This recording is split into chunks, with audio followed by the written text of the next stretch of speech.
ऊंचाई पर वही पहुंचते हैं जो नहीं बदलाव लाने की सोच रखते हैं। बिना संघर्ष के कोई महान नहीं बनता। पत्थर पर जब तक चोट ना पड़े तब तक पत्थर भी भगवान नहीं बनता। राह संघर्ष की जो चलता है वही संसार को बदलता है। जिसने रातों में जंग जीती है सूर्य बनकर वही निकलता है। फर्क होता है खुदा और फकीर में, फर्क होता है किस्मत और लकीर में। अगर कुछ चाहो और ना मिले तो समझ लेना कि कुछ और अच्छा लिखा है तकदीर में।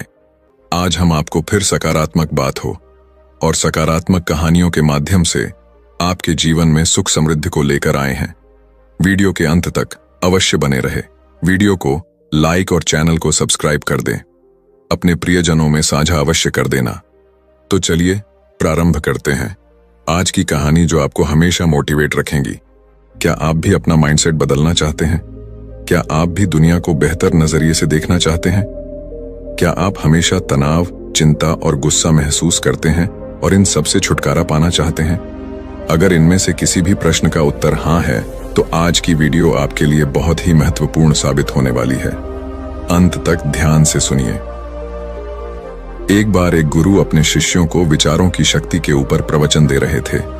गुरु कह रहे थे कि अपने दुख के जड़ तक पहुंचे बिना उसे खत्म कर पाना असंभव है और इसके लिए सबसे पहले तो आपको अपनी सोच, चिंता और आत्मसंदेह को काबू में करना होगा। ध्यान रहे, आपकी सोच आपकी कल्पना से भी ज्यादा शक्तिशाली होती है और आपका मन आपकी असल खुशी का सबसे बड़ा दुश्मन होता है। ऐसे में जरूरत है आपको अपने सोच और विचारों को बदलने की।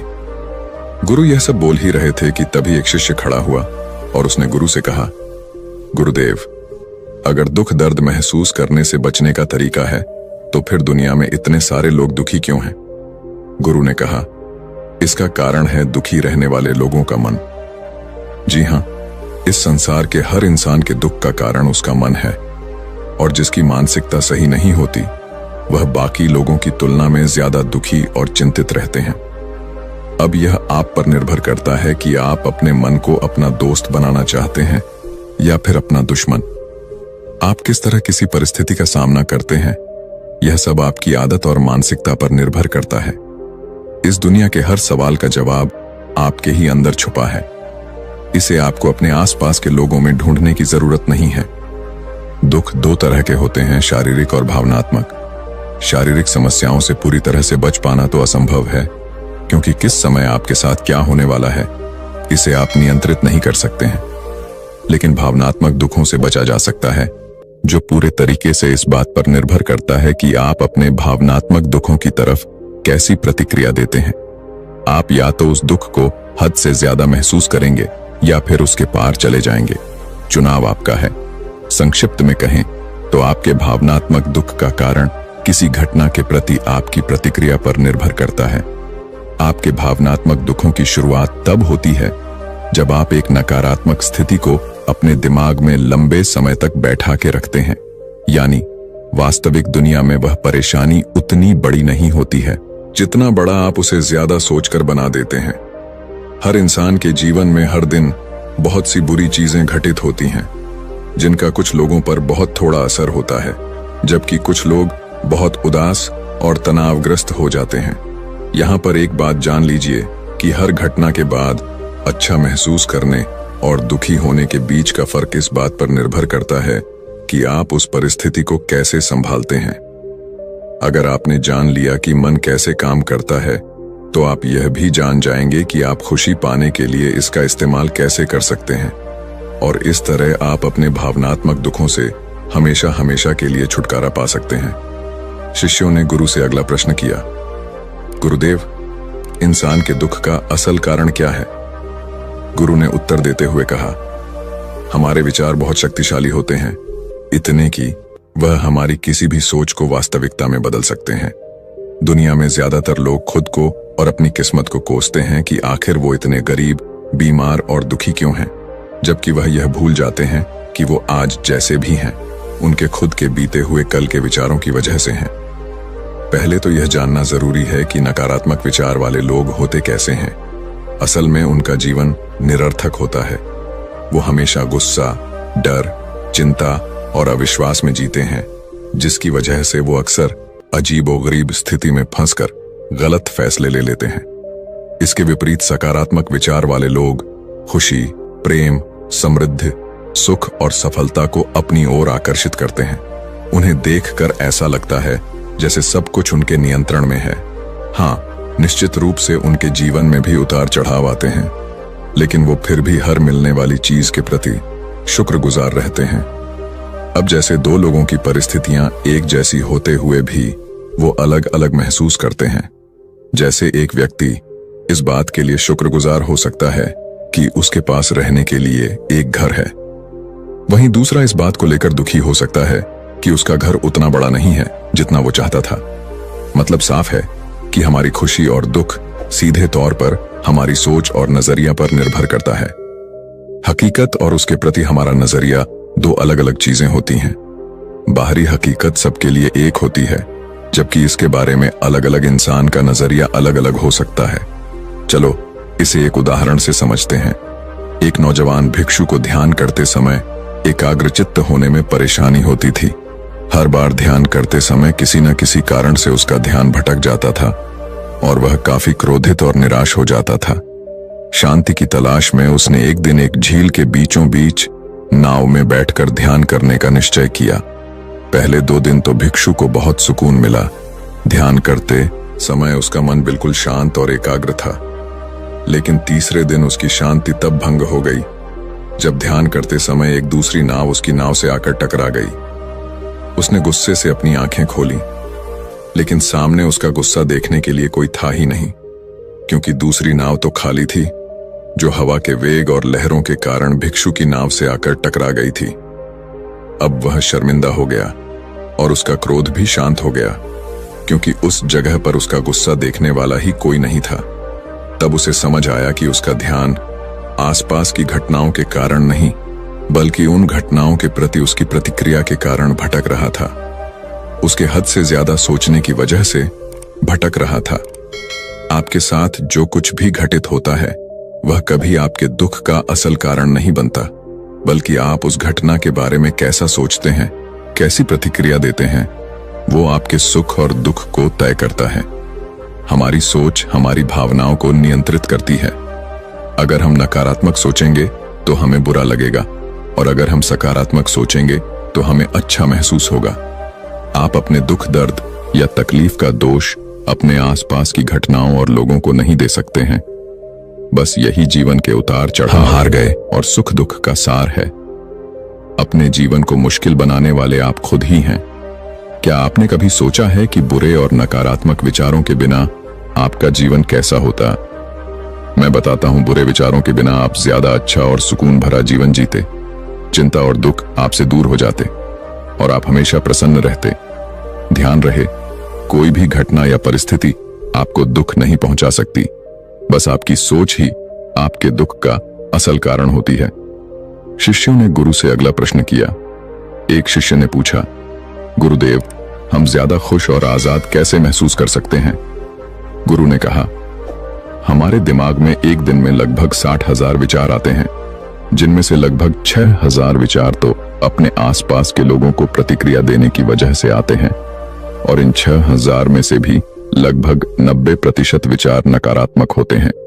ऐसा इसलिए नहीं होता क्योंकि हमें नकारात्मक सोचने में मजा आता है, बल्कि ऐसा इसलिए होता है क्योंकि यह विचार हमें जिंदा रहने में मदद करते हैं। हजारों लाखों सालों तक इंसान गुफाओं और जंगलों में रहा है, ऐसी स्थिति में रहा है जहां उसके लिए कहीं से भी खतरा आ सकता था। कोई भी अनजान घटना या छोटी सी भी गलती उसकी जान ले सकती थी। इसीलिए समय के साथ इंसान के अवचेतन मन ने एक आदत विकसित कर ली, जिसे नकारात्मक पूर्वाग्रह कहा जाता है। इस आदत के अनुसार इंसान का दिमाग किसी भी चीज या घटना का नकारात्मक पक्ष सबसे पहले देखता है, ताकि वह खुद को आने वाले खतरे से बचा सके। हजारों सालों से यह नकारात्मक पूर्वाग्रह इंसानों के जिंदा रहने और फलने फूलने में मददगार भी साबित होता रहा है।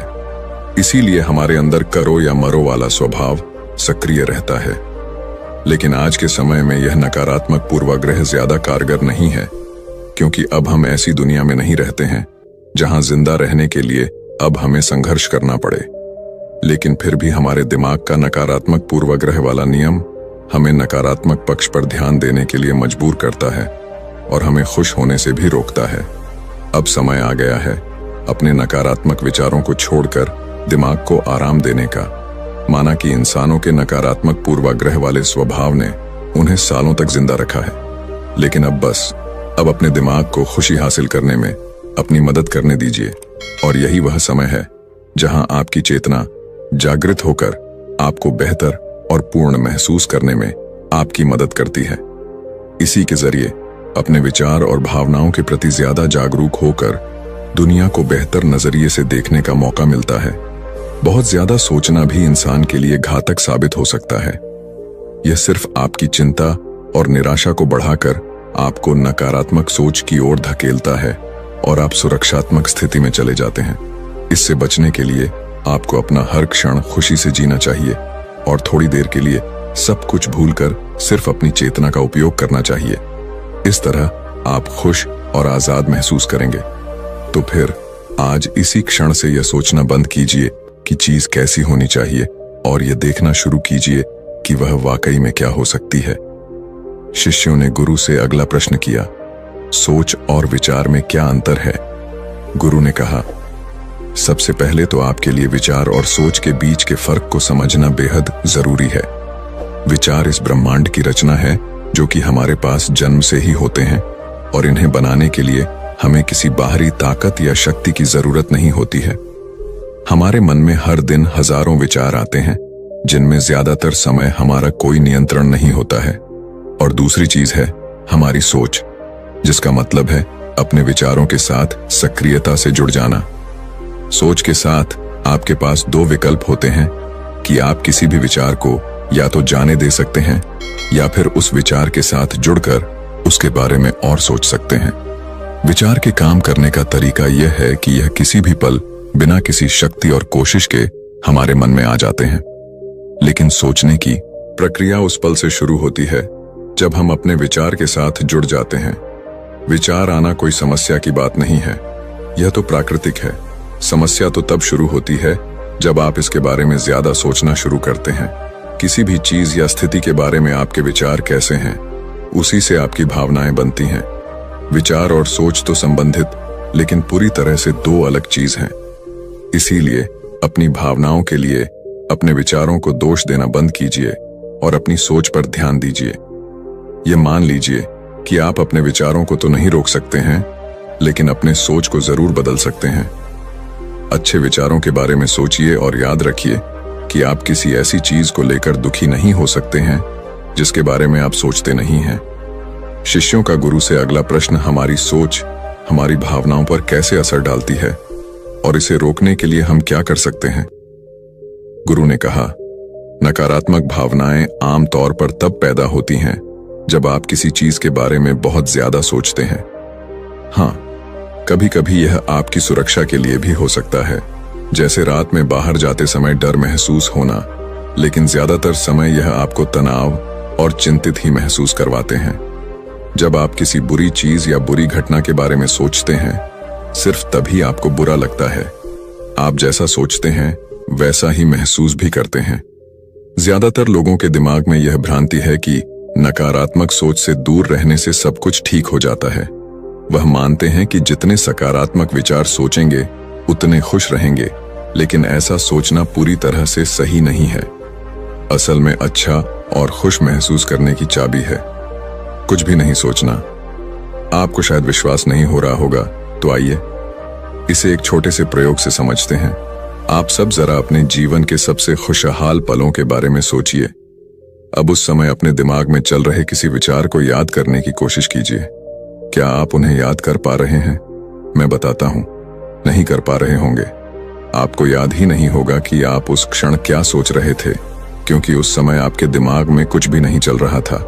आप बिल्कुल भी नहीं सोच रहे थे, आप बस उस पल को जी भर के जी रहे थे। बात स्पष्ट है कि जब आप सोचना बंद कर देते हैं तो आप बस खुश रहते हैं, आप दोबारा से जी उठते हैं। इसीलिए याद रहे कि आपके दुखों की जड़ मन या नकारात्मक मानसिकता नहीं, बल्कि आपकी सोच है।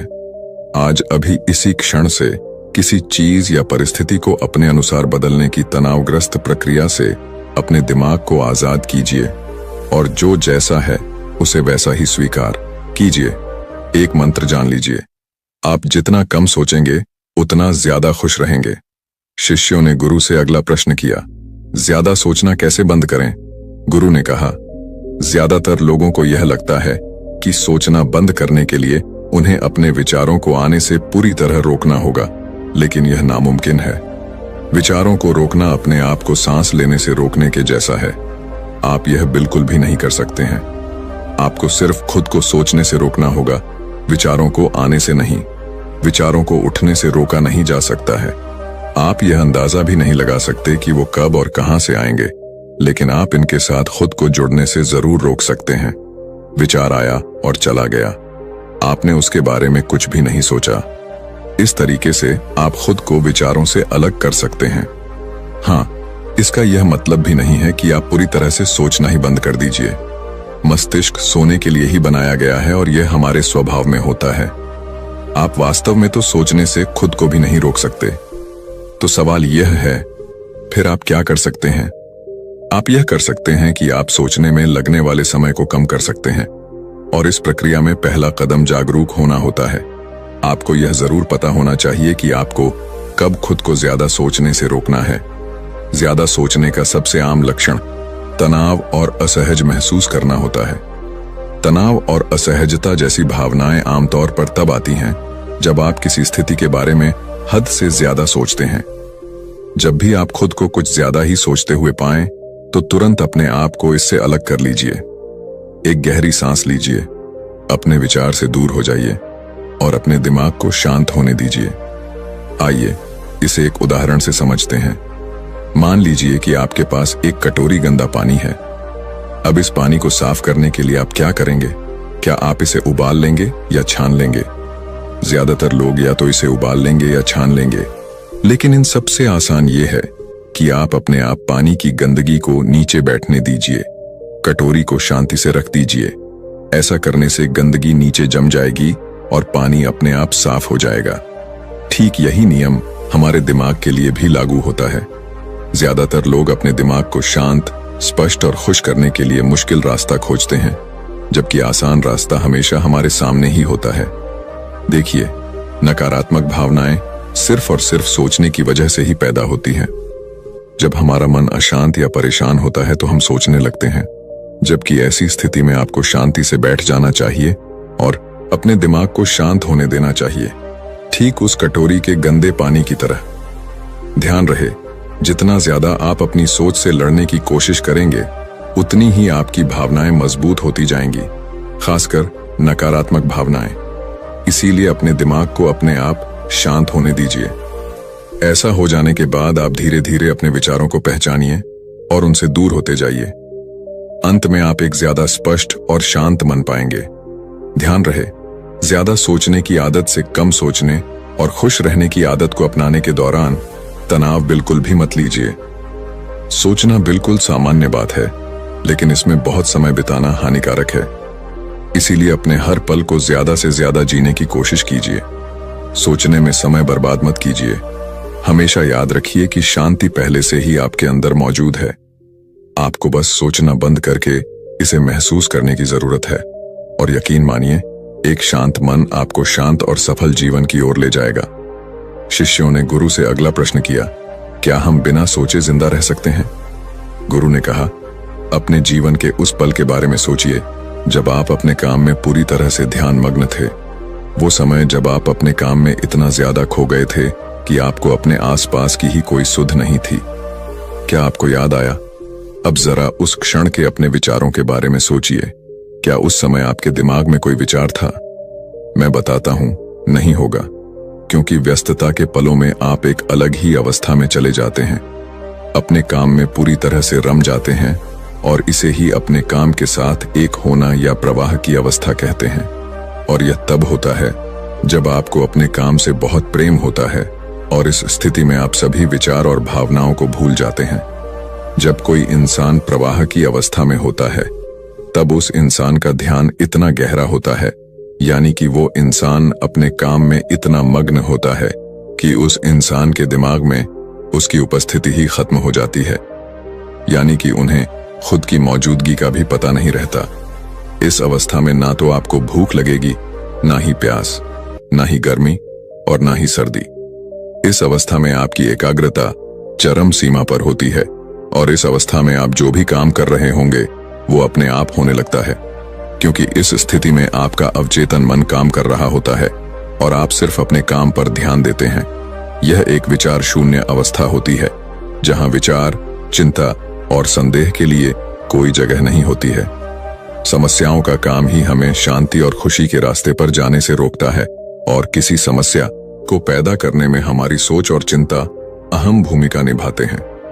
इतना अहम कि कोई घटना जितनी बुरी नहीं होती है, यह उसे हमारे दिमाग में उससे भी बड़ा बनाकर हमें डराते हैं। हो सकता है आज के बाद अपनी आदत में बदलाव लाकर आप ज्यादा सोचना और चिंता करना कम कर दें। आप नकारात्मक भावनाओं को महसूस करना कम कर देंगे, लेकिन आपका दिमाग फिर आपको सोचने और चिंता करने पर मजबूर करेगा। और ऐसा सिर्फ इसलिए होता है क्योंकि आपका दिमाग नए अभ्यासों से अनजान है। जीवन की शुरुआत से आप जो कुछ भी कर रहे हैं वो है सोचना और चिंता करना। अब जब आपने उन्हें अपने दिमाग से हटा दिया है तो आपको असहज और अजीब महसूस होगा, और जब दिमाग में कुछ नहीं होता तो कुछ गलत लगना स्वाभाविक होता है। ऐसे में आपको इस प्रक्रिया पर और खुद पर विश्वास करने की सबसे ज्यादा जरूरत है। आप अपने दिमाग को बेवजह की चिंता और सोच से मुक्त रखिए। यकीन मानो यह जरूर काम करेगा। जिसके बारे में हमें पता नहीं होता उसे डर लगना स्वाभाविक है। जैसे विचार शून्यता की अवस्था से आपका दिमाग अनजान होता है, लेकिन यही वो अवस्था है जहां सबसे ज्यादा अनुभव और मौके मिलते हैं। यही वो अवस्था है जहां आप एक बेहतर इंसान के रूप में विकास कर सकते हैं। अब आपको फिर से उन बुरी आदतों में पड़ने की जरूरत नहीं है जो आप में पहले थी। आपका दिमाग तो जानी पहचानी चीजों की तलाश करेगा ही, ठीक वैसे जैसे परदेश में जाकर हम अपने देश के लोगों की तलाश करते हैं। लेकिन आपको अपने इरादे में अडिग रहना है, और अगर आप खुद को बार बार असफल होते हुए पाते भी हैं तो घबराने की बात नहीं। गलतियां भी इंसान के जीवन का ही हिस्सा होती हैं। बस आपको रास्ता पकड़कर रखना है और कुछ नहीं। एक बार गौतम बुद्ध अपने शिष्यों को शिक्षा दे रहे थे। उनके पास एक शिष्य आया जो हमेशा दूसरों की राय से प्रभावित रहता था और अपनी खुद की काबिलियत को कम समझता था। वह बुद्ध से पूछता है, भगवान, मैं दूसरों की बातों से बहुत जल्दी परेशान हो जाता हूं। लोग जो कहते हैं उसी पर मेरा ध्यान रहता है और मैं अपने बारे में बुरा महसूस करने लगता हूं। मैं खुद का महत्व बढ़ाना कैसे सीख सकता हूं? गौतम बुद्ध ने उस शिष्य को एक शांत स्थान पर बैठने को कहा। उन्होंने कहा, अगर तुम्हारे पास सोने का एक सिक्का हो और कोई उसे कचरे में डाल दे तो क्या उसकी कीमत कम हो जाएगी? शिष्य ने जवाब दिया, नहीं भगवान, उसकी कीमत वही रहेगी। बुद्ध मुस्कुराए और बोले, तो फिर क्यों तुम दूसरों की बातों से अपने मूल्य को कम कर रहे हो? जिस तरह से सोने की चमक कचरे में भी वैसी ही रहती है, उसी तरह तुम्हारा मूल्य भी वही है, चाहे कोई कुछ भी कहे। बुद्ध ने आगे समझाया, जब तुम शांत रहोगे तो तुम अपने मन को नियंत्रित कर सकोगे। शांत रहना तुम्हें अपने आंतरिक शक्ति को पहचानने में मदद करता है। दूसरों की बातें तुम्हें प्रभावित नहीं करेंगी और तुम खुद का महत्व समझने लगोगे। शांत मन ही आत्मविश्वास का सबसे बड़ा स्रोत होता है। इस कहानी से हमें यह सीख मिलती है कि हमें दूसरों की राय पर ध्यान नहीं देना चाहिए, बल्कि अपनी आंतरिक शक्ति और काबिलियत को पहचानना चाहिए। जब हम शांत रहते हैं तो हम अपने असली महत्व को समझ पाते हैं और बाहरी दुनिया के शोर से बच सकते हैं। इस कहानी के जरिए खुद को बेहतर समझने की कोशिश करें और अपनी जिंदगी में सफलता प्राप्त करें। 21 दिन में दिमाग को कैसे साफ करें? खुद का स्वरूप कैसे पहचानें? एक बार गौतम बुद्ध के पास एक शिष्य आया जो अपने विचारों से बेहद परेशान था। वह हमेशा चिंताओं में डूबा रहता था और अपने जीवन का सही मार्ग नहीं देख पा रहा था। उसने बुद्ध से पूछा, भगवान, मेरा मन हमेशा अस्थिर रहता है। मैं अपने आप को और अपने उद्देश्य को नहीं पहचान पा रहा हूं। कृपया मुझे मार्गदर्शन दें कि मैं अपने मन को कैसे साफ करूं और खुद का स्वरूप कैसे पहचानूं। गौतम बुद्ध ने मुस्कुराते हुए उस शिष्य से कहा, तुम्हारा मन एक बाग की तरह है। यदि तुम उसे रोज साफ नहीं करोगे तो उसमें अनावश्यक घास और कांटे उग जाएंगे। जो तुम्हारे असली उद्देश्य को छुपा देंगे। मन को साफ करने के लिए अनुशासन और निरंतर अभ्यास की आवश्यकता होती है। उन्होंने कहा, हर दिन सुबह और शाम 15 मिनट के लिए शांत बैठो और अपने विचारों को बिना किसी निर्णय के देखो। तुम्हारा ध्यान उन विचारों को स्वीकृति देने पर होना चाहिए, न कि उन्हें बदलने या हटाने पर। धीरे धीरे तुम्हारे विचार शांत हो जाएंगे और तुम्हारा मन साफ हो जाएगा। उन्होंने यह भी कहा कि 21 दिन का यह अभ्यास मन को स्थिर करने और अनावश्यक विचारों को हटाने में मदद करेगा। जब मन शांत होता है तब आत्मा का असली स्वरूप प्रकट होता है। खुद का स्वरूप पहचानने की प्रक्रिया। बुद्ध ने आगे कहा, जब तुम अपना ध्यान अपने आंतरिक स्वरूप पर केंद्रित करोगे तो धीरे धीरे तुम्हें समझ में आएगा कि तुम क्या हो और क्या नहीं हो। अपने आप को जानने के लिए सबसे पहले अपने विचारों और भावनाओं को समझना होगा। उन्होंने यह भी बताया कि खुद का स्वरूप पहचानने के लिए आत्मविश्लेषण और आत्मस्वीकृति जरूरी है। जैसे ही व्यक्ति अपने मन के भ्रमों को दूर करता है, वैसे ही वह अपने वास्तविक स्वरूप को पहचानने लगता है। इस कहानी से हमें यह शिक्षा मिलती है कि मन को साफ करने और खुद का स्वरूप पहचानने के लिए निरंतर अभ्यास और अनुशासन की आवश्यकता है। गौतम बुद्ध ने इस 21 दिन के अभ्यास से यह सिखाया कि यदि हम अपने मन को रोज साफ करें तो हम अपने असली उद्देश्य को पा सकते हैं। दोस्तों, बहुत समय पहले की बात है। एक नगर में एक युवक रहता था जो बहुत परेशान रहता था। वह हमेशा किसी ना किसी कार्य को लेकर संकल्प किया करता और अधिकांश ही उसका संकल्प टूट जाया करता, जिस कारण वह बहुत परेशान रहने लगा था। एक दिन खुद से परेशान होकर नौजवान युवक अपनी हथेली जोत के ऊपर करके खड़ा हो गया। जोत की लौ सीधा उसके हाथों में लग रही थी, जिस कारण उसके हाथों में अत्यधिक पीड़ा हो रही थी। लेकिन फिर भी वह अपनी हथेली वहां से हटा नहीं रहा था। वह अपनी संकल्प शक्ति को मजबूत करना चाहता था। जब भी वह कोई संकल्प लेता था तो कुछ ही समय बाद उसका वह संकल्प टूट जाता था, जिसके कारण उसके मन को बहुत पीड़ा पहुंचती थी, बहुत तकलीफ होती थी। इसलिए उसने आज यह निश्चय कर लिया था कि चाहे कुछ भी क्यों ना हो जाए, इस बार वह जो संकल्प लेगा उसे वह किसी भी कीमत पर पूरा करके ही दम लेगा। और इसीलिए उसने अपने संकल्प को मजबूत करने के लिए ही अपनी हथेली उस जोत के ऊपर रख रखी थी। देखते ही देखते उसके हाथों का मांस अब फटने लगा था, लेकिन फिर भी वह नौजवान युवक अपनी हथेली उस जोत पर से हटा नहीं रहा था। इतनी पीड़ा के बावजूद भी वह बार बार मन में अपना संकल्प दोहरा रहा था, ताकि उसका संकल्प उसके अंतर्मन तक उतर सके और वह अपने संकल्प को पूरा करने में अपना 100% दे सके और उसे किसी भी कीमत पर पूरा कर सके। और इसी दौरान वहां पर एक गुरु आ पहुंचे और उन्होंने जब यह दृश्य देखा तो उन्होंने जल्दी से उस युवक का हाथ वहां से हटा दिया और डांटते हुए उस युवक से कहते हैं, तुम कहीं पागल तो नहीं हो गए? आखिर ऐसा करके तुम्हें क्या मिलेगा? इस पर वह नौजवान युवक उन गुरु को समझाते हुए कहता है, हे गुरुवर, जब भी मैं कोई संकल्प लेता हूं तो मेरा संकल्प टूट जाता है और इसी कारण आज मैंने निश्चय किया था कि मैं अपनी संकल्प शक्ति को मजबूत करके ही रहूंगा।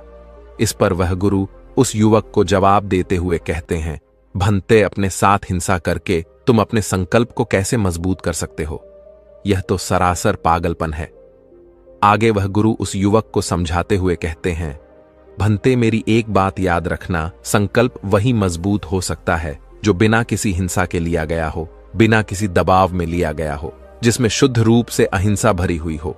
ऐसा संकल्प ही तुम्हारे मन में लंबे समय तक टिक सकता है, अन्यथा तो हिंसा करके तुम अपना ही नुकसान करोगे और इससे तुम्हें कोई भी लाभ नहीं मिलने वाला। तभी वह युवक दोनों हाथ जोड़कर उन गुरुवर से कहता है, हे गुरुवर, तो मैं क्या करूं? मैं किस प्रकार अपनी संकल्प शक्ति को मजबूत करूं? मुझे तो कुछ भी समझ नहीं आ रहा। मैंने आज तक जब भी संकल्प लिए, मेरा हर एक संकल्प टूटता चला गया, जिस कारण मैं बहुत परेशान हो चुका हूं। मैं चाहकर भी किसी कार्य को पूरा नहीं कर पाता। मुझे तो समझ ही नहीं आता कि मैं अपना पूरा चित्त किसी एक कार्य पर कैसे लगाऊं।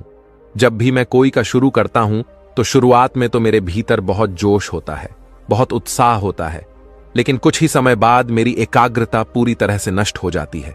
मुझे समझ नहीं आता कि लंबे समय तक अपने लक्ष्य पर एकाग्र कैसे बना रहा हूं। पता नहीं मेरे अंदर ऐसी क्या कमी है जिस कारण मैं अपने लक्ष्य तक पहुंच ही नहीं पाता। अब तो मैं बहुत परेशान हो चुका हूं। मुझे समझ ही नहीं आ रहा कि मैं क्या करूं। कभी कभी तो मैं खुद को ही कोसता हूं, खुद से ही नाराज हो जाता हूं और खुद को ही तरह तरह के अपशब्द भी कहता हूं। और ऐसी स्थिति में मेरा दिमाग भी काम करना छोड़ देता है। ऐसी स्थिति में मुझे समझ नहीं आता कि आखिर मैं अपनी संकल्प शक्ति को किस प्रकार मजबूत करूं। मेरे सारे मित्र देखते ही देखते कामयाबी हासिल कर चुके हैं, जिन्हें देखकर मेरे घर वाले भी रोज मुझे ताना मारते हैं, तरह तरह की बातें सुनाते हैं। वो कहते हैं, बाहर निकल और जा, देख तेरे मित्र कहां से कहां पहुंच गए, और तू है कि तू तो नकारा निकला, तुझसे कुछ नहीं हो सकता। ना तो तू कामयाब बन सकता है और ना ही तू कोई काम ढंग से कर सकता है। तेरा तो कुछ भी नहीं हो सकता। अपने घर वालों की यह सारी बातें सुन सुनकर मैं बहुत तंग आ चुका हूं, और अब तो मुझे भी लगने लगा है कि मेरे घर वाले शायद सही ही कहते हैं कि मैं अपने जीवन में अब कभी कामयाब नहीं हो पाऊंगा। अगर मैं अपने चित्त को एकाग्र करना नहीं सीख पाया तो शायद मैं ऐसे ही मृत्यु को प्राप्त कर लूंगा। आधा अधूरा बिना अपने लक्ष्य को प्राप्त किए मेरा जीवन यम ही समाप्त हो जाएगा। क्या आप मुझे इस समस्या का कोई समाधान बता सकते हैं? क्या आपके पास इस समस्या का कोई उपाय है? इस पर वह गुरुवर उस नौजवान युवक का कंधा सहला हुए कहते हैं, भंते, जो अपने को समझ लेते हैं वह अपने मन को एकाग्र करने में भी सफल हो पाते हैं। उनका दिमाग किसी एक कार्य पर लंबे समय तक टिक पाता है। अपनी बात आगे बढ़ाते हुए वह गुरुवर उस युवक से कहते हैं, भंते, तुम्हारी परेशानी सुनकर मुझे जो उपाय समझ में आ रहा है वह मैं तुम्हें बताना चाहता हूं। और आज मैं तुम्हें ऐसी 10 सीख देना चाहता हूं जिससे कोई भी इंसान अपने मन को एकाग्र करना सीख सकता है। और जैसा कि तुमने कहा कि मन को एकाग्र करना इतना आसान नहीं, किंतु निरंतर अभ्यास से और कड़ी मेहनत से तुम यह मुमकिन कर सकते हो। लेकिन मेरी एक बात और याद रखना कि इन्हें अपने जीवन में उतारने के लिए तुम्हें कुछ नियमों का भी पालन करना होगा। यदि तुम उन नियमों का पालन नहीं करोगे तो तुम कितनी भी कड़ी मेहनत क्यों ना कर लो, तुम निरंतर अभ्यास ही क्यों ना कर लो, लेकिन तुम अपने मन को एकाग्र करना नहीं सीख पाओगे। इसलिए अपने मन को एकाग्र करना जितना ज्यादा जरूरी है उतना ही इन नियमों का पालन करना भी आवश्यक है। इसलिए इन नियमों को बड़े ही ध्यानपूर्वक सुनना। इसके बाद वह गुरुवर उस युवक से पहला नियम बताते हुए कहते हैं, भंते, जिस प्रकार एक सांप अपनी केचुल्ली उतारता रहता है, ठीक उसी प्रकार एक मनुष्य को भी अपना अतीत अपने मन पर से हमेशा हटाते रहना चाहिए। अन्यथा तो आप उसके अतीत के बोझ तले ही दबे रह जाओगे और आपका मन धीरे धीरे बूढ़ा होता चला जाएगा। तुम्हारे अतीत की असफलताएं, तुम्हारे पाप, तुम्हारे द्वेष, तुम्हारी जलन, तुम्हारे लालच, सब कुछ तुम्हारे अतीत में ही दफन है और वह तुम्हें कभी भी वहां से निकलने नहीं देना चाहते। इसलिए उस अतीत को अपने मन से निकाल फेंको, तभी तुम्हारा मन हल्का हो पाएगा और तुम कुछ नया सोच और समझ पाओ। आगे वह गुरुवर दूसरा नियम बताते हुए कहते हैं, तुम्हारा शरीर ही तुम्हारी सबसे बड़ी संपत्ति है। अगर इस बात को तुम दिमाग में बैठा लोगे तो तुम अपने शरीर के साथ कभी भी खिलवाड़ नहीं करोगे। महात्मा बुद्ध के जीवन की एक अद्भुत घटना के बारे में वो गुरुवर बताते हुए कहते हैं, भंते, एक बार महात्मा बुद्ध जब ध्यान के प्रताप के लिए इधर उधर भटक रहे थे तो एक गुरु ने उन्हें उपवास करने की सलाह दी और महात्मा बुद्ध अपने गुरुओं की सभी बातों का पालन किया करते थे और जो भी बातें वह मानते थे उसे पूरे तन और मन से अपनाते थे। वह कभी भी कोई कार्य अधूरा नहीं करते थे, उसे पूरा करके ही दम लेते थे। इसीलिए उन्होंने उपवास के नियम को अपने जीवन का एक बहुत बड़ा हिस्सा बना लिया। लेकिन उपवास करते करते धीरे धीरे समय के साथ उनका शरीर बहुत कमजोर होने लगा था। उनकी अस्थियां साफ साफ नजर आने लगी थीं। उनका शरीर एकदम दुबला पतला सा हो गया था। और एक दिन जब बुद्ध नदी पर नहाने के लिए गए थे तो नहाते नहाते अचानक वह वहीं पर बेहोश हो गए और उन्हें इस अवस्था में एक स्त्री ने देखा। वह स्त्री नदी पर पानी भरने के लिए आई थी और जब उन्होंने महात्मा बुद्ध को इस हालत में देखा तो वह उन्हें किनारे पर लाई और उन्हें होश में लाकर वह उन्हें समझाते हुए कहती है, महाराज, जब आप यहां पर आए थे तो आपके चेहरे पर एक अलग ही तेज था, अलग ही प्रकाश था, एक गरिमा थी, एक राजकुमार जैसा चेहरा था। लेकिन न जाने क्यों आप ऐसी कौन सी तपस्या कर रहे हैं जिससे आप इतने कमजोर होते जा रहे हैं और आपका शरीर इतना दुबला पतला होता जा रहा है और अब तो आपके चेहरे पर वह तेज भी नहीं रहा। आखिर ऐसा क्या खोज रहे हैं आप, और ऐसी खोज का क्या मतलब? जब आपका शरीर जिंदा नहीं रहेगा तो आपको भला सत्य की अनुभूति कौन कराएगा, और आप तो इसी को खत्म करने पर तुले हुए हैं। फिर भला यह कैसी बुद्धिमानी? मैं आपसे क्षमा चाहती हूं, लेकिन आप ही बताएं महाराज, जब आपका शरीर ही नहीं रहेगा तो आप उस तपस्या के फल को पाकर क्या कर लेंगे? महात्मा बुद्ध ने जब उस स्त्री की सारी बातें ध्यानपूर्वक सुनी तो तत्काल ही महात्मा बुद्ध के मन के वह सारे संशय दूर हो गए और महात्मा बुद्ध ने यह भी निश्चय कर लिया था कि वह सत्य प्राप्ति के लिए अपने शरीर के साथ अब से कोई भी हिंसा नहीं करेंगे। जी हां, आप लोगों ने बिल्कुल ठीक सुना। हिंसा केवल दूसरों के साथ नहीं बल्कि हम खुद के साथ भी करते हैं। खुद को तकलीफ देते हैं, खुद को परेशान करते हैं। खुद को प्रताड़क की हिंसा ही तो है। इसलिए जिस प्रकार हम दूसरों के जीवन के प्रति अहिंसा का भाव रखते हैं, ठीक उसी प्रकार हमें अपने शरीर के साथ भी अहिंसा का भाव ही रखना चाहिए, उसकी पूरी देखभाल करनी चाहिए। आखिर वही तो हमारी सबसे बड़ी संपत्ति है, वह गुरुवर। उस युवक को तीसरा नियम बताते हुए कहते हैं, भनते चांद, सूरज और सत्य ये ज्यादा दिन तक छुपे नहीं रह सकते, इसलिए हमेशा सच बोलो। झूठ का सहारा कभी भी मत लेना, सिर्फ सत्य बोलो, क्योंकि यह छोटी सी आदत आपके जीवन में बहुत बड़ा बदलाव लाती है। इसके बारे में आप खुद भी नहीं जानते, किंतु यदि आप इस आदत को अपनाएंगे, इसे आजमाएं, तो आपको खुद बखुदातर लोग बेवजह ही झूठ बोलते रहते हैं, जैसे उनकी आदत सी हो गई है, और वह हर बात पर आपको झूठा ही जवाब देंगे। जहां उन्हें झूठ बोलने की भी आवश्यकता नहीं होती, वहां पर भी वह झूठ ही कहते हैं, और इसी कारण वह अपने जीवन में कभी आगे नहीं बढ़ पाते। क्योंकि जहां पर उन्हें अपने आप से सत्य कहने की आवश्यकता होती है, वहां पर भी वह अपने आप से झूठ ही कहते हैं। लेकिन वहीं पर एक बार किसी इंसान को सत्य बोलने की आदत लग गई तो इसका मतलब यह होगा कि वह अपने आप से कभी झूठ नहीं बोल पाएगा। और जब हम खुद से ही सत्य बोलने लगेंगे तो हमें किसी के खोने से कोई फर्क नहीं पड़ने वाला, क्योंकि हम खुद ही सत्य जानते हैं और हम खुद से ही सत्य बोलते हैं। लेकिन इंसान खुद से सत्य तब बोल पाएगा जब वह दूसरों से सत्य बोलेगा, जब वह इसकी आदत डालेगा। क्योंकि हम में से अधिकांश लोग अक्सर दूसरों के सामने झूठ ही बोलते हैं, तो वह खुद से सच बोलने की उम्मीद कैसे रख सकते हैं?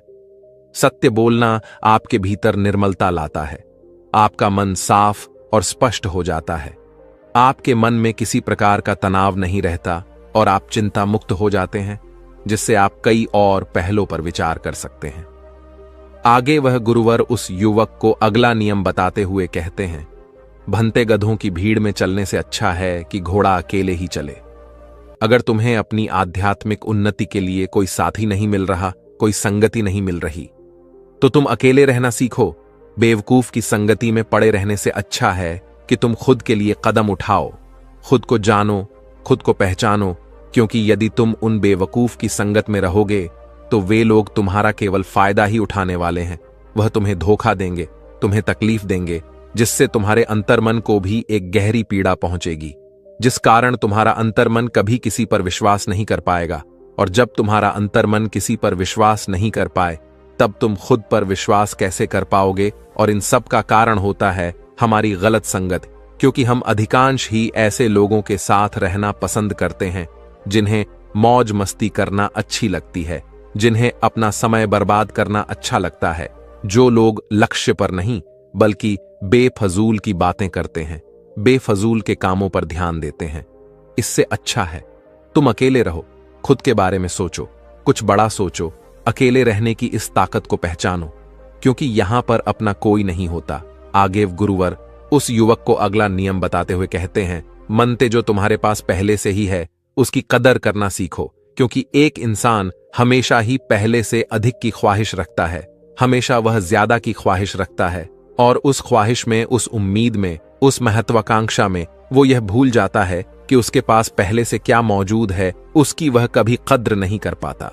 और यह बात तो आपने सुनी होगी कि जब हम किसी की कद्र नहीं करते तो वह चीज भी हमसे छिन जाती है। चाहे आप इसमें अपना हुनर ही ले लीजिए, चाहे किसी इंसान के साथ अपने संबंध ले लीजिए।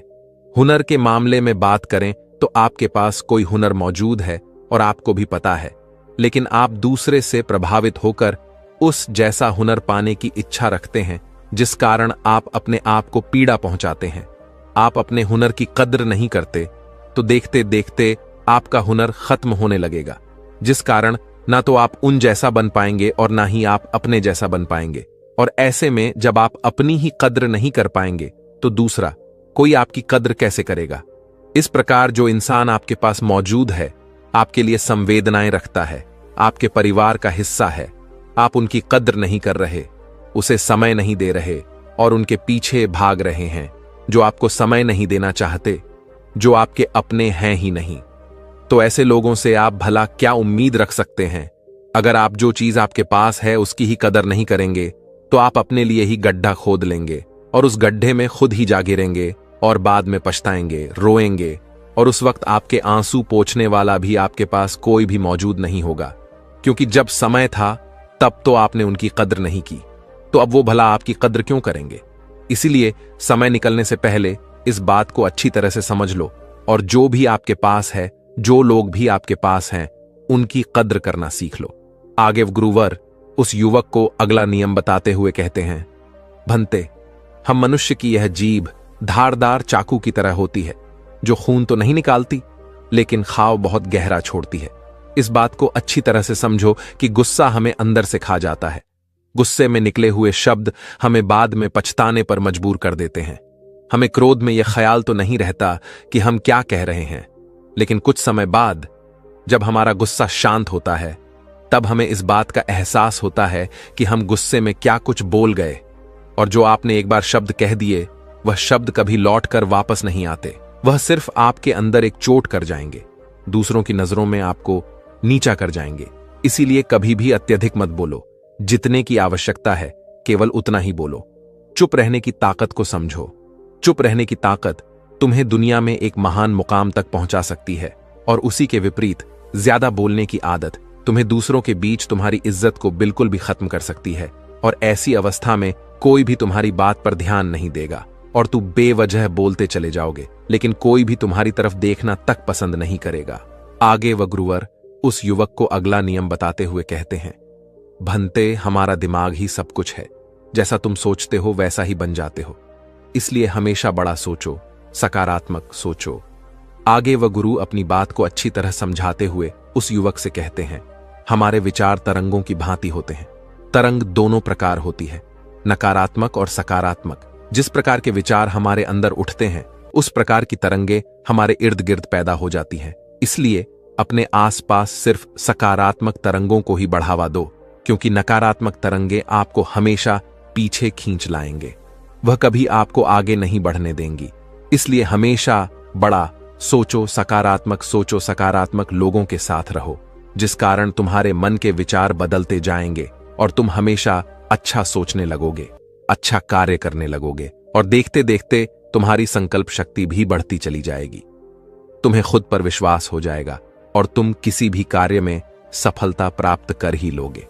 आगे गुरुवर उस युवक से कहते हैं, भंते, हो सकता है कि तुम्हें यह आदत समझने में थोड़ा वक्त लगे, और हो सकता है कि यह आदतें तुम्हें बहुत ज्यादा भी लगे। तुम्हें लगे कि आदत कितनी कठिन है, लेकिन ध्यान से सुनो, कोई भी कार्य कठिन नहीं है, बस चंद आदतें तुम्हारे जीवन को बदल कर रख सकती हैं। इसलिए इन आदतों को अपने जीवन में अवश्य ही उतारना। यदि तुम अपने जीवन में सफल होना चाहते हो तो यह आदत तुम्हारे लिए बहुत महत्वपूर्ण है, इनका तुम्हें नियमित रूप से पालन करना होगा। आगे वह गुरुवर उस युवक को सभी आदतें एक बार फिर से समझाते हुए कहते हैं, सबसे पहली आदत, जिस प्रकार सांप अपनी केंच उतारता हुआ आगे चलता चला जाता है, ठीक उसी प्रकार हमें भी अपने मन से अतीत के सारे दोष, सारे पाप, सारी तकलीफें, सारी समस्याएं अपने मन से निकालते हुए आगे बढ़ते जाना चाहिए, ताकि हम उस बोझ तले दबे ना, बल्कि हमारा मन हल्का होता जाए, हम अच्छी तरह से सोच विचार सके, हम अच्छी तरह से निर्णय ले सके। दूसरी आदत, तुम्हारा शरीर ही तुम्हारी सबसे बड़ी संपत्ति है, इसका अच्छी तरह से ख्याल रखो। यदि इस संपत्ति का तुम अच्छे से ख्याल नहीं रखोगे तो फिर तुम अपने जीवन में सब कुछ पाकर भी कुछ नहीं पा पाओगे। मान लो कि तुम्हारे पास बहुत पैसा है और तुम बहुत अमीर हो, लेकिन यदि तुम्हारा शरीर ठीक नहीं है, तुम्हारा शरीर पूरी तरह से बीमारियों से ग्रस्त हो चुका है, तो तुम उन पैसों का क्या करोगे? तुम अपनी उस अमीरी का क्या करोगे? इसलिए सबसे बड़ी संपत्ति तुम्हारा शरीर ही है, इसका अच्छी तरह से ध्यान रखो। तीसरी आदत, हमेशा सत्य बोलो, फिर चाहे स्थितियां कैसी भी क्यों ना हो। सत्य की राह पर टिके रहो, क्योंकि सत्य तुम्हारे मन को निर्मल कर देता है। तुम्हारा मन शांत और अच्छा स्वभाव करता है। तुम्हारे मन में किसी प्रकार का छल कपट नहीं रह जाता और ना ही तुम्हारे मन पर किसी प्रकार का बोझ रह जाता है। चौथी आदत, हमेशा अच्छे लोगों की संगति में रहो। यदि तुम बुरे लोगों की संगति में रहोगे तो तुम हमेशा बुरा कार्य ही करोगे। तुम चाहकर भी कभी अच्छा सोच नहीं पाओगे और ऐसी स्थिति में तुम अपने लिए कभी भी कुछ अच्छा नहीं कर पाओगी। इसलिए हमेशा अच्छे लोगों की संगति में रहो, फिर चाहे इसके लिए तुम्हें अकेले ही क्यों ना रहना पड़े। अपने सफर को अकेले ही तय करो। पांचवी आदत, जो कुछ बोलो सोच समझ कर बोलो, कम बोलो, अन्यथा चुप रहो। आपने देखा होगा कि कई लोग अधिकांश ही बेवजह की बातें करते रहते, जबकि उनकी बातों का कोई भी अर्थ नहीं होता, और कई लोग तो उनकी बातों पर ध्यान तक नहीं देते, क्योंकि वह अच्छी तरह से जानते हैं कि उसकी बातें सुनकर उन्हें कोई भी लाभ नहीं मिलने वाला। इसलिए बेवजह की बातें करने से अच्छा है कि आप कम बोले, जो बोले अच्छा बोले। छठी आदत, अहिंसा का रास्ता अपनाएं। खुद के साथ कभी हिंसा नहीं करनी चाहिए, क्योंकि हम अधिकांश ही खुद को कोसते हैं, खुद को दोष देते हैं, खुद को ताड़ना देते हैं, तरह तरह की तकलीफें देते हैं, और ये सभी हिंसाएं हम अपने साथ ही करते हैं।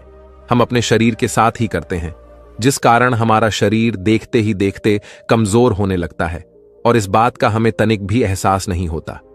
हमें तो लगता है कि हमें इस बीमारी ने घेर रखा है, किंतु आप यदि अपने विचारों पर ध्यान देंगे तो आप ये समझ जाएंगे कि अधिकांशतः आपके विचार ही आपके शरीर को कमजोर बनाने में आपकी सहायता कर रहे हैं। इसलिए अपने विचारों को मजबूत बनाएं, सकारात्मक सोचें, अच्छा सोचें, जिससे आपका शरीर भी मजबूत बनने लगेगा।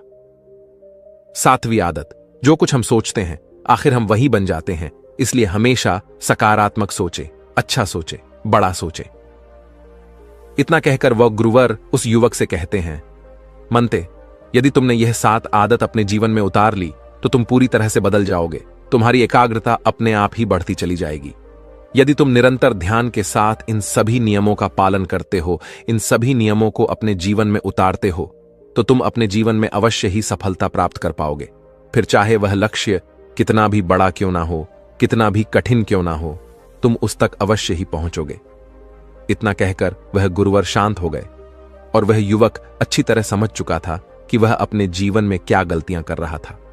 उस युवक ने दोनों हाथ जोड़कर उन गुरुवर का धन्यवाद किया और वहां से अपने घर चला गया। एक समय की बात है, गौतम बुद्ध के पास एक व्यक्ति आया जो बहुत ही परेशान और दुखी था। उसने बुद्ध से कहा, भगवान, मैं हमेशा दूसरों की बातों और उनके विचारों से प्रभावित होता हूं। लोग मुझे बहुत कुछ कहते हैं और मैं उनमें खो जाता हूं। मुझे अपनी खुद की पहचान ही नहीं मिलती। मैं क्या करूं? गौतम बुद्ध ने उसे ध्यान से सुना और मुस्कुराते हुए कहा, यदि तुम दूसरों की बातों और उनकी धारणाओं पर ध्यान दोगे तो तुम अपनी असली शक्ति और आत्मा को खो दोगे। जो लोग तुम्हारे बारे में सोचते हैं वह उनके विचार हैं और उनका तुम्हारे सत्य से कोई संबंध नहीं है। तुम्हें अपने मन और आत्मा पर ध्यान केंद्रित करना चाहिए, न कि बाहरी दुनिया की धारणाओं पर। बुद्ध ने उसे एक उदाहरण दिया। एक तालाब में जब पानी शांत होता है तो उसमें आसमान का सही प्रतिबिंब दिखाई देता है, लेकिन यदि पानी में लहरें उठती हैं तो आसमान धुंधला और विकृत हो जाता है।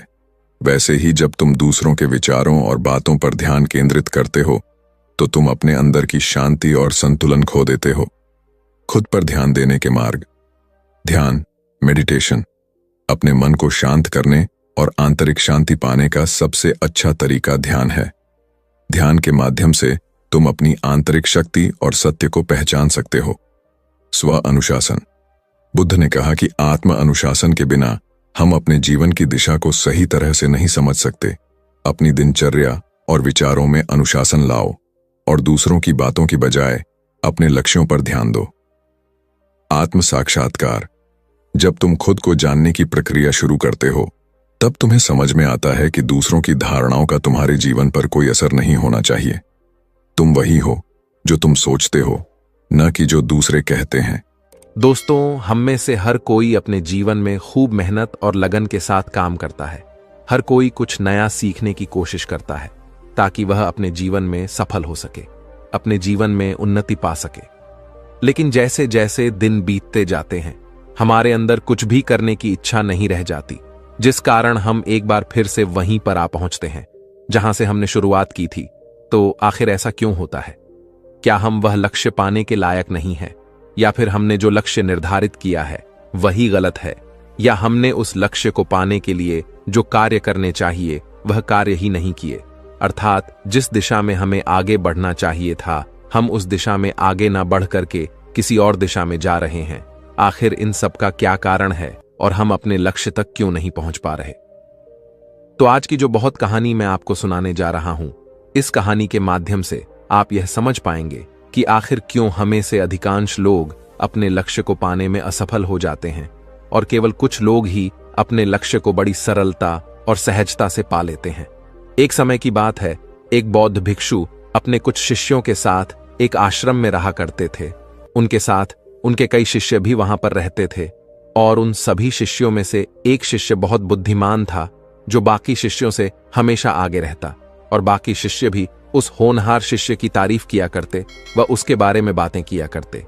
एक दिन उस आश्रम में एक नया शिष्य आया और वह भी बाकी शिष्यों की तरह धीरे धीरे ध्यान, तीरंदाजी और लेखन कला सीखने लगा। और ऐसे ही करीब 3 महीने बीत गए। 3 महीनों के बाद अचानक एक दिन वह बौद्ध भिक्षु अपने सभी शिष्यों से आकर कहते हैं, अगले 3 दिनों के बाद आप सभी की लेखन कला और तीरंदाजी की प्रतियोगिता रखी गई है। इस प्रतियोगिता में जो भी सबसे अच्छा प्रदर्शन करेगा वह बाकी सबका नायक होगा और सभी को उसका न करना होगा, सभी को उसके आदेशों का पालन करना होगा। इतना कहकर वह बौद्ध भिक्षु वहां से चले गए। उन बौद्ध भिक्षु की यह बात सुनने के बाद सभी शिष्य अपनी तैयारी में जुट गए। हर कोई अपने आप को बेहतर दिखाना चाहता था, हर कोई एक दूसरे से बेहतर बनना चाहता था। हर कोई कड़ी मेहनत करने लगा, लगातार प्रयास करने लगा। और देखते ही देखते 3 दिन बीत गए। 3 दिनों के बाद जब परीक्षा हुई तो वह नया शिष्य जो अभी हाल ही में आश्रम में आया था, वह उस पूरी परीक्षा में प्रथम आया। उसकी लेखन कला सधी हुई थी और तीर अंदाजी में वह बहुत अच्छा था। यह देख बाकी सभी शिष्य उससे बहुत खुश हुए और सभी ने उसकी खूब तारीफ भी की। लेकिन न शिष्य की इस जीत को देखकर वह पुराना बुद्धिमान शिष्य ईर्ष्या में जलने लगा। उसके मन में पैदा होने लगी और वह मन ही मन सोचने लगा, ये गुरुवर भी ना इस नए शिष्य पर कुछ ज्यादा ही ध्यान देते हैं, इसीलिए तो आज ही हम सबसे आगे निकल गया, वरना आज तो मैंने इसे हरा ही दिया था। और जैसा वह बुद्धिमान शिष्य सोच रहा था, उसमें कोई गलत बात भी नहीं थी, क्योंकि वह बहुत भिक्षु न शिष्य पर दूसरों से अधिक ध्यान देते थे, वह उसके साथ अधिक समय बिताते थे। और यह बात उस पुराने बुद्धिमान शिष्य को बिल्कुल भी अच्छी नहीं लग रही थी। वह मन ही मन ईर्ष्या से जल रहा था। एक दिन जब वह बौद्ध भिक्षु अकेले बैठे ध्यान कर रहे थे, तभी वह पुराना शिष्य उनके पास पहुंचा और उनसे कहने लगा, हे गुरुवर, मैं आपके साथ कई सालों से हूं, लेकिन उस नए लड़के को आपने हम सबसे ज्यादा सिखाया है। आप उसके साथ ज्यादा समय बिताते हैं और आपने उसे ऐसी ऐसी कलाएं सिखा दी हैं जिससे हम उसकी बराबरी तक नहीं कर पा रहे। आखिर आपने ऐसा क्यों किया? क्या मुझ में कोई कमी रह गई थी? उन गुरुवर ने उस शिष्य की सारी बातें ध्यानपूर्वक सुनी, लेकिन वह मौन रहे। उन्होंने कुछ भी नहीं कहा। एक बार फिर वह शिष्य उन गुरुवर से कहता है, हे गुरुवर, आप मेरी बातों का जवाब क्यों नहीं दे रहे? मुझे अपने सवालों के जवाब चाहिए। कृपया करके मुझे मेरे सवालों के जवाब दें। इस पर वो बहुत भिक्षु मुस्कुराते हुए अपने उस पुराने शिष्य से कहते हैं, भंते, पहले एक कहानी सुनो और फिर अपने विवेक का इस्तेमाल करके मुझे यह बताना कि यहां पर कहां गलती हो रही थी। आगे वत भिक्षु कहानी सुनाते हुए कहते हैं, गर्मियों के दिन थे और गर्मी भी अपनी चरम सीमा पर थी। एक यात्री शहर की ओर जा रहा था। धूप काफी तेज थी और काफी गर्म मौसम भी था। काफी देर चलने के बाद उसे थकान होने लगी और तेज गर्मी के कारण उसका गला भी सूखने लगा था। उसे जोरों की प्यास लगने लगी, लेकिन आसपास कुछ भी नहीं था। इसलिए उसने थोड़ी सी और हिम्मत जुटाई। वह कुछ दूर और आगे गया। कुछ और कदम आगे बढ़ाते ही उसे एक कुआं मिला। वह कुआं देखकर बहुत खुश हुआ। उसे लगने लगा कि अब वह अपनी प्यास बुझा लेगा। लेकिन अब भी एक समस्या थी। कुएं से पानी निकालने के लिए वहां पर किसी प्रकार का कोई भी बर्तन नहीं था और ना ही कोई रस्सी लटकी हुई थी। वह युवक वहीं पर कुछ देर के लिए इंतजार करने लगा। वह सोचने लगा कि जरूर कोई ना कोई यहां पर पानी भरने तो आता ही होगा, अन्यथा यह कुआं यहां पर ना होता। इसलिए यहीं पर कुछ देर इंतजार कर लेता हूं। हो सकता है कि कोई यहां पर आए और जब वह आएगा तो मैं उससे थोड़ा सा पानी मांगकर पी लूंगा और अपनी प्यास बुझा लूंगा। लेकिन इन गर्मियों के मौसम में इतनी कड़कती धूप में वहां पर कोई नहीं आया। काफी देर इंतजार करने के बाद आखिरकार वह युवक निराश हो गया और निराश होकर आगे की ओर चल पड़ा। उसके शरीर में अब बिल्कुल भी जान नहीं बची थी, पर जैसे तैसे उसने हिम्मत की और लगातार आगे बढ़ता जा रहा था। कुछ मिनटों का सफर करने के बाद उसे रास्ते में एक और कुआं मिला और यहां पर भी कोई भी बर्तन नहीं था और ना ही कोई रस्सी लटकी हुई थी। उस युवक ने आसपास देखा, इधर उधर नजर घुमाई, लेकिन उसे कोई भी नहीं दिखा।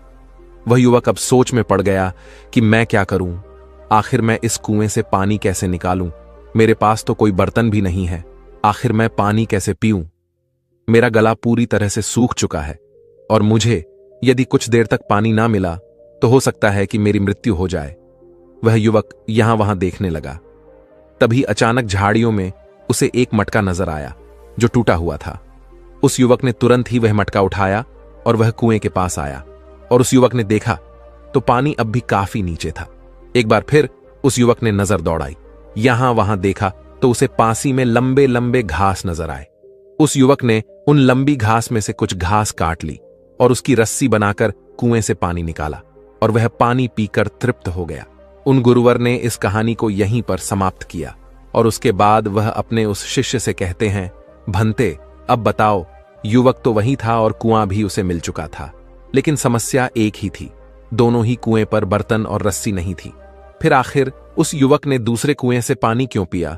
इस पर शिष्य जवाब देते हुए कहता है, हे गुरुवर, क्योंकि उसका गला सूख चुका था और उसे जोरों की प्यास लगी थी और उसे पानी पीने की तीव्र इच्छा जाग उठी थी। अगर वह पानी नहीं पीता तो उसकी जान भी जा सकती थी। इस पर वह बहुत भिक्षु अपने उस शिष्य से कहते हैं, बिल्कुल ठीक, वैसे ही नए शिष्य और बाकी सभी शिष्यों में इच्छा की तीव्रता का अंतर है।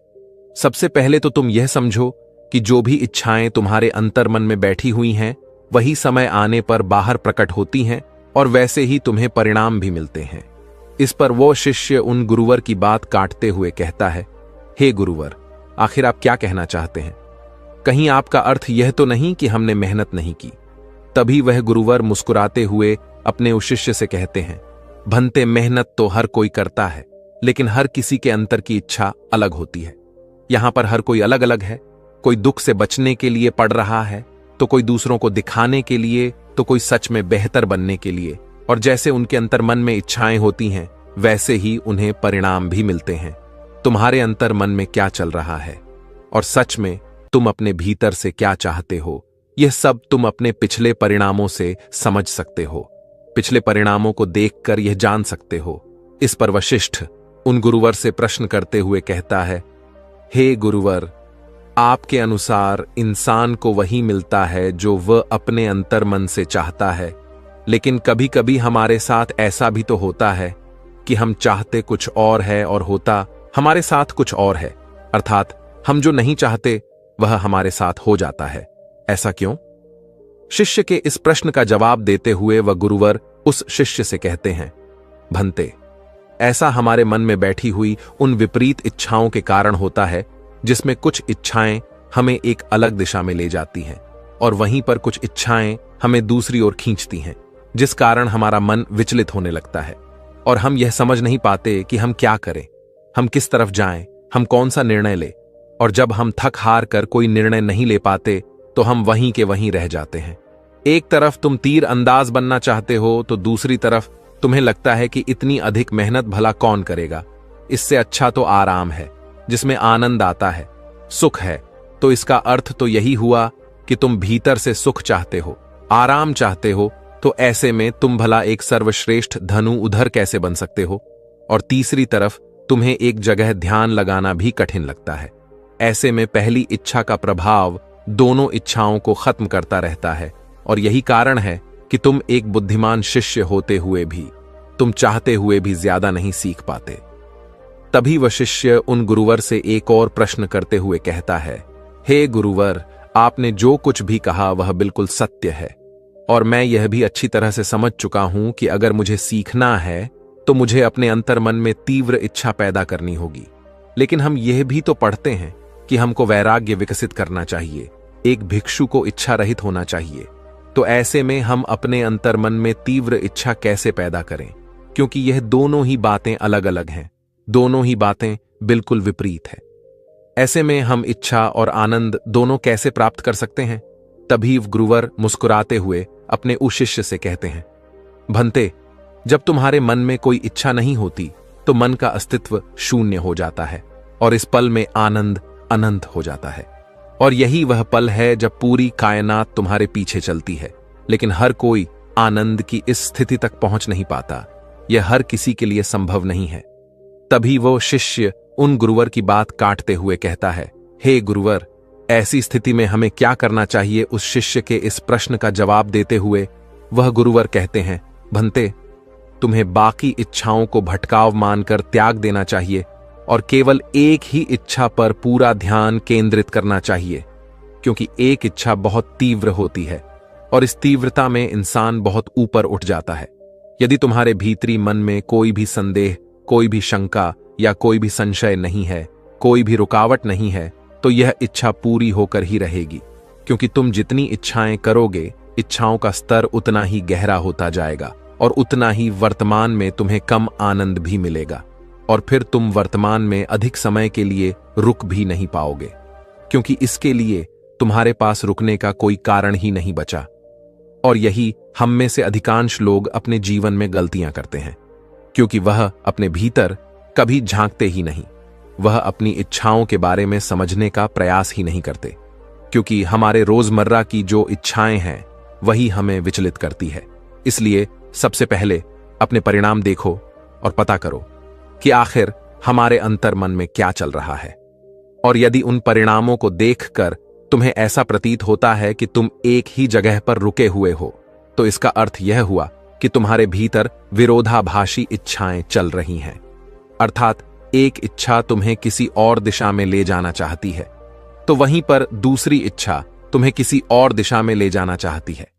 ऐसे में तुम कोई सही निर्णय नहीं ले पाओगे और फिर किसी भी दिशा में आगे नहीं बढ़ पाओगे। और ऐसी स्थिति में हमें अपने मन की उन विरोधाभासी इच्छाओं को कम करते हुए केवल एक इच्छा पर ध्यान केंद्रित करना है और उसे ही तीव्र इच्छा में बदलना है। तभी वह शिष्य उन गुरुवर से कहता है, परंतु हे गुरुवर, आप कह रहे हैं कि किसी एक इच्छा पर ध्यान केंद्रित करो और उसी इच्छा को तीव्र इच्छा में बदलो। लेकिन कैसे? मैं चाहता हूं कि मैं अधिक से अधिक सीखूं, लेकिन दिन निकलते चले जाते हैं और मेरा कुछ भी करने का मन नहीं करता। मैं चाह कर भी और अधिक सीख नहीं पाता, ना ही अभ्यास कर पाता हूं। हे गुरुवर, कृपया करके मेरा मार्गदर्शन करें, मैं क्या करूं? इस पर गुरुवर उस शिष्य से कहते हैं, इसका एक बड़ा ही सीधा और सरल सा कारण है, और वह यह है कि हम इंसानों को यह लगता है कि हमारे पास अभी बहुत समय है। आगे गुरुवर अपने उससे कहते हैं, भंते, ऐसा ही सवाल जब एक बौद्ध भिक्षु ने महात्मा बुद्ध से पूछा था कि मेरा ध्यान करने का मन नहीं करता, तब महात्मा बुद्ध ने उस भिक्षु को जवाब देते हुए कहा था, भंते, तुम्हारी सबसे बड़ी गलती यही है कि तुम्हें लगता है कि तुम्हारे पास बहुत समय है, और वास्तविकता तो यह है कि यह समय बिल्कुल भी मुफ्त है, लेकिन अमूल्य है। और समय का इस्तेमाल तो हम कर सकते हैं, लेकिन समय को इकट्ठा नहीं किया जा सकता। समय निकल जाने पर हमें अफसोस होता है, लेकिन हम समय रहते कोई कार्य नहीं करना चाहते। आगे वह बहुत भिक्षु अपने उस शिष्य को समझाते हुए कहते हैं, भंते, सबसे पहले तो तुम यह समझो कि तुम्हारे पास सीमित समय है। इस सोच को अपने मस्तिष्क से निकाल दो कि तुम्हारे पास अभी बहुत समय है, क्योंकि यदि तुम केवल इस सोच पर निर्भर रहोगे तो तुम अपने जीवन में कभी भी आगे नहीं बढ़ पाओगे, और तुम्हें अब से इस सोच को अपनाना होगा कि तुम्हारे पास एक सीमित समय है और इसी समय में तुमको अपने अंतर्मन में झांकने की जरूरत है और इसे एक लक्ष्य पर लगाने की जरूरत है। इस पर वह शिष्य एक बार फिर उन गुरुवर से प्रश्न करते हुए कहता है, हे गुरुवर, आप कह रहे हैं कि हमें केवल एक इच्छा पर ध्यान केंद्रित करना चाहिए और उसी को तीव्र इच्छा में बदलना चाहिए। लेकिन मेरा प्रश्न यह है कि हम अपनी उस इच्छा को तीव्र ज्वल इच्छा में कैसे बदले? इसका जवाब देते हुए गुरुवर अपने उस शिष्य से कहते हैं, भंते, सबसे पहले तो तुम अपने आप को हर समय यह याद दिलाओ कि तुम्हारे पास एक सीमित समय है और तुम्हें इसी समय का इस्तेमाल करना है और इसी समय का इस्तेमाल करके तुम्हें अपने अंतर्मन में झांकना होगा और अपने अंतर्मन को एक लक्ष्य देना होगा। और यदि इस दौरान अगर तुम्हारे मन में ऐसे विचार आए जैसे कि मैं कल कर लूंगा, अभी तो मेरे पास बहुत समय है, तो तुरंत ही सावधान हो जाओ, क्योंकि अंतर्मन के विचार कुछ और हैं जो तुम्हें वह कार्य करने से रोक रहे हैं जो तुम्हारी कार्य में बाधा डाल रहे हैं। और ऐसा इसलिए हो पाता है क्योंकि हम उन्हीं आदतों के गुलाम बन चुके हैं। इसलिए इस दौरान सबसे पहले शांत होकर बैठ जाओ और फिर आंखें बंद करके अपने लक्ष्य का चित्र देखो और अब खुद को इस लक्ष्य को पूरा करते हुए देखो कि किस तरह से बिना रुकावट के तुमने बड़ी ही सरलता और सहजता से अपने इस लक्ष्य को पूरा किया है। महसूस करो कि तुम इस लक्ष्य के साथ एक हो चुके हो। इसके लिए धन्यवाद। महसूस करो और देखो कि इस लक्ष्य के अलावा बाकी सारी इच्छाएं तुम्हारे जीवन में धुंधली सी हो गई हैं और देखते ही देखते वह तुम्हारे अंतर्मन में कहीं खो जा रही है।